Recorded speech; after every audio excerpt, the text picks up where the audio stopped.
Recording studio Gujarat. नया singer साइसी Chauhan गरम निजवारी वाले, म्यूजिक डायरेक्टर दीवान डावर डरजा वाले। हमारा सहयोग करते हैं प्रकाश राठौर आली राजपुर वाले। अच्छा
दीवान डावर भंडारचा वाले। मारा कशा गाना गावणे आवजो आवजो ऐसा आंबेडकर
कसेरा टोडे मारो नवेवा रिंगुले गावो ममेरो होवो जिल्लो मारो याली बोरच पुरेवो मेवेणे यावची बाबरा मेली सुवो बेटणे यावची बाबरा मेली जासुवा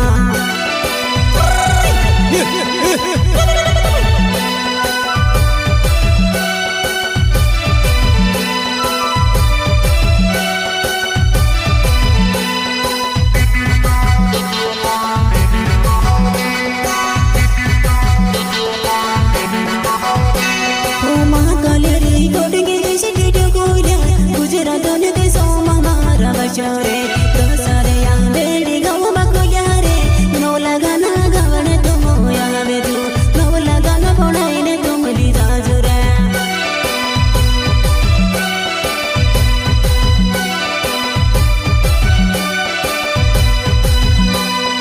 महाकालेरी गोडगी जिसकी तो कोलिया गुजरातों ने देशों मारा बचोरे तो सारे यहाँ बेड़ी गाँव बकुलिया रे मैं जो नौला गाना आवेजो राधा नवला गाना बोलने ली जाजो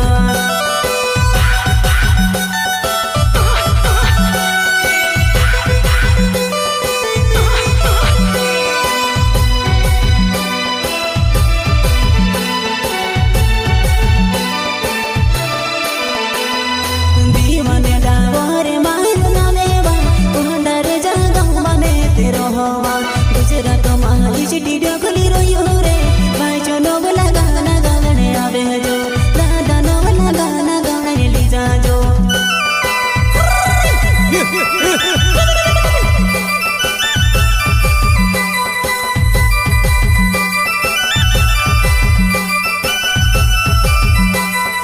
दीवाने दावारे मायरो नामेवा उंडरे जागा मने तेरो होवा गुजरात माही चिट्ठी डोकली रोयो रे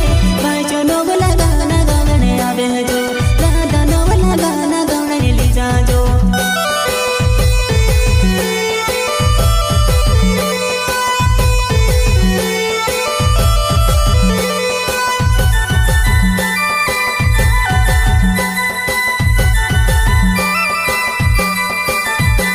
भूले वाली तू ते भूल जोड़ जातीवा ताकि रात गोरबू साथ मगल्यावा जुवने तू ते भूल जोड़ जातीवा साथ माया पड़ो गोरबू नाचिले दावा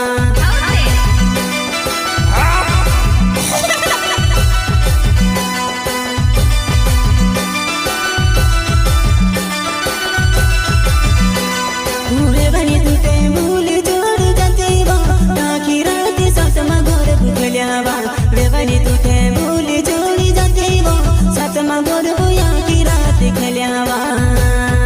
साथ मा या की रात गल्यावा